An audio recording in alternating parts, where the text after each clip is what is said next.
Ya, ukuphupha umuntu ongasekho.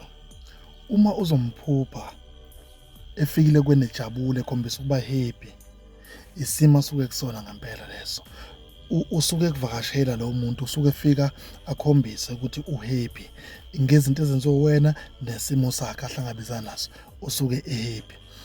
Uma uzophupha umuntu ongasekho athi kuwena baleka, ngempela kufanele ubaleke uma kunjalo, kukhomba ukuthi izinto azihambi kahle, kunesimo esibi esizayo uma esithi baleka.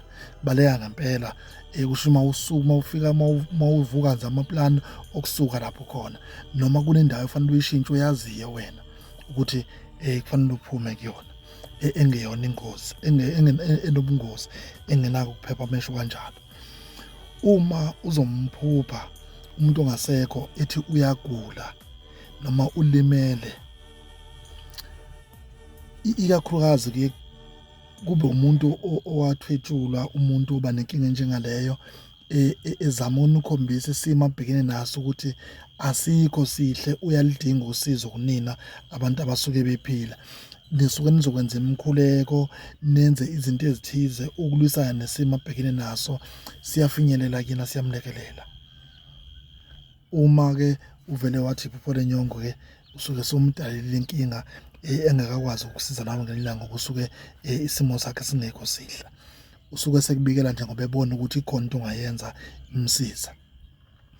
Uma uzophupha umuntu ongasekho, uphuphe ekwesimeni la khona mhlawumbe uzothola ukuthi uthukuthele kabi noma uyathetha, ukhomba izinto ezithize, usuke enenkinga ngempela yaleso simo akhala ngaso, usuke singamenzi abe right, usuke sikhona seniphazamisa khona nina ekhaya, ingakho usuke esilwela.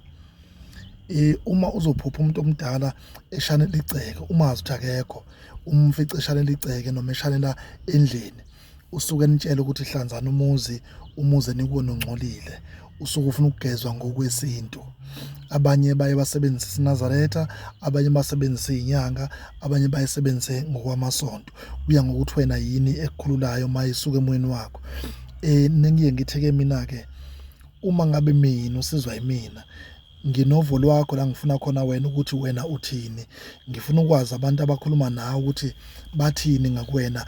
Akuzosebenza umthetho wami kuphela, wami umthetho uzosebenza kwimithi yami nokuthi silandela kanjani imigomo yemithi yami, kodwa wena ngiyathanda ukuva uvo lakho ukuthi ufisa ukwenziwe njani uma kulekelelwa wena, ngoba kunabantu abasuke behamba nawe abasuke bekwazi ukutshela wena ukuthi bafisa wenzele kunalokho. So ngiyalithatha uvo lwakho uma ngabe uzovela wena uzisho ukuthi nginenkinga, ngifisa ukwenzelwa ukuthi nokuthi, ngizakwazi ukutshela uma ukuthi lokhu akwenziwa, uma kuthi lokhu kuyenziwa futhi ngikwazi ukukhulula singakwenza lokho.